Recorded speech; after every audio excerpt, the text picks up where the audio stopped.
The last bus home. At exactly 10:47 p.m., the last bus of the night rolled onto Maple Street with a tired groan. The headlights cut through the drizzle like two sleepy eyes trying to stay open. Rain tapped gently against the bus windows, not heavy enough to be a storm, but steady enough to make everything feel lonely. The sidewalks were empty. Storefronts were dark. Even the traffic lights blinked yellow like they had given up for the night. Most people were already home, watching TV, finishing homework, or getting ready for bed. But Ethan wasn't most people. He stood under the flickering streetlight near the bus stop, hands stuffed deep into the pockets of his gray hoodie. His backpack hung low on one shoulder, heavier than usual even though there wasn't much inside. Just a half-empty notebook, an old laptop, and a letter he didn't want to look at again. The letter from his manager. Due to budget cuts, we have to let you go. Budget cuts. That's what they called it when life quietly pushed you out of the way. He checked his phone again. 10:46 p.m.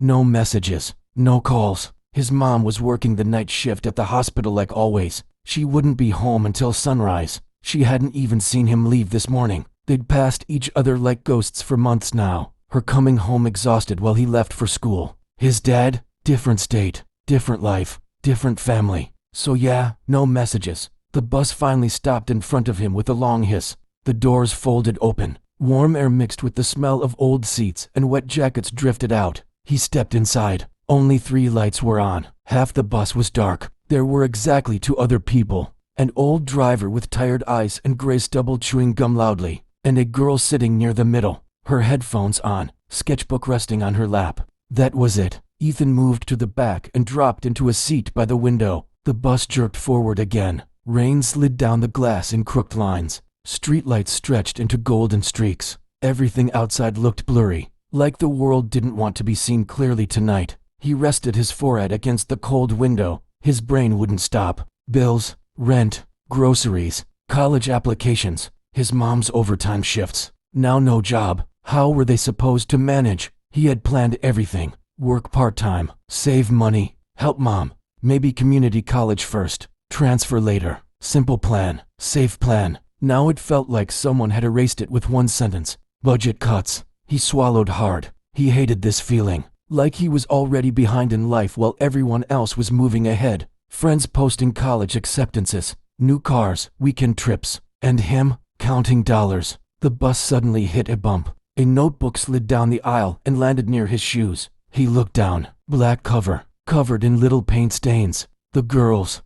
She quickly pulled off her headphones. Oh my God, sorry. He picked it up and handed it back. It's fine. But as he passed it, the page flipped open for a second. He froze. It was a drawing of him. Same hoodie, same slouched posture, same tired expression, even the way his hands were shoved into his pockets. It was weirdly accurate. You drew me, he asked. She looked embarrassed for half a second, then shrugged. Yeah, hope that's not creepy. Little bit, he said, but smiled slightly. I draw people on the bus, she explained. Strangers are easier. They don't complain about how they look. He glanced again. You made me look sad. She tilted her head. You were. Straightforward. No sugarcoating. He couldn't even argue. She studied him for a moment, then said softly, You look like you're carrying the whole world on your shoulders. Something about the way she said it, not pity, just observation, made his chest loosen a bit. Feels like it, he admitted. She smiled and slid into the seat across from him.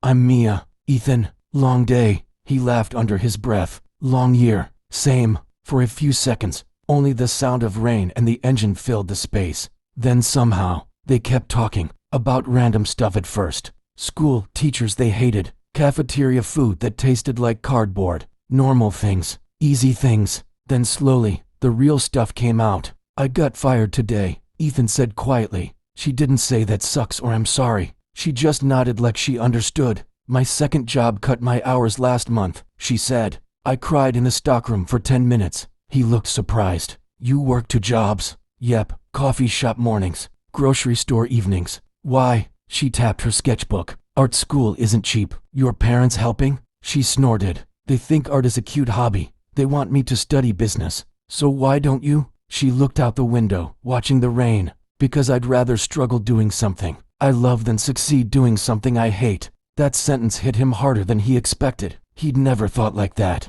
He'd only thought about survival, paying bills, being practical, being safe. maybe to safe. The bus passed a row of closed diners and gas stations glowing under neon lights. The city looked different at night, quieter, more honest. You ever feel like everyone else got a head start? He asked. All the time, she said. But you know what I realized? What? Everyone's fighting something. Some people just hide it better. She flipped her sketchbook open again and showed him other drawings. A tired nurse sleeping against the window. A kid studying with fast food wrappers everywhere. An old man staring at a wedding ring. They all look normal, she said, but you can tell they're carrying stuff. He stared at the pages. It made him feel less alone somehow. Like pain wasn't just his personal punishment. It was just part of being human. The bus slowed. Next stop, the driver called. His stop. Already? For the first time, he didn't want the ride to end. He stood up and adjusted his backpack. Hey, Mia said. She quickly tore the page with his drawing and held it out.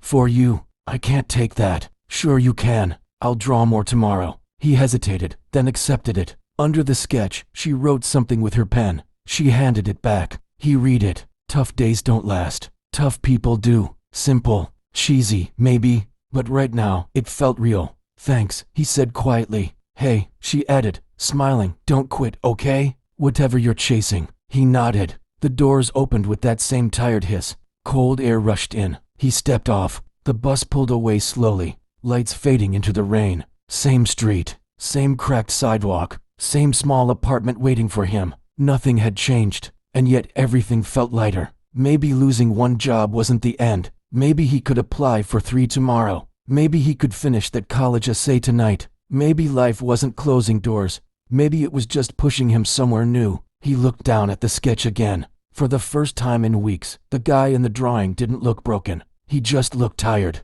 and tired meant still trying. Ethan took a deep breath. Then he started walking home. Not defeated, not scared, just moving forward. And somehow, that was enough.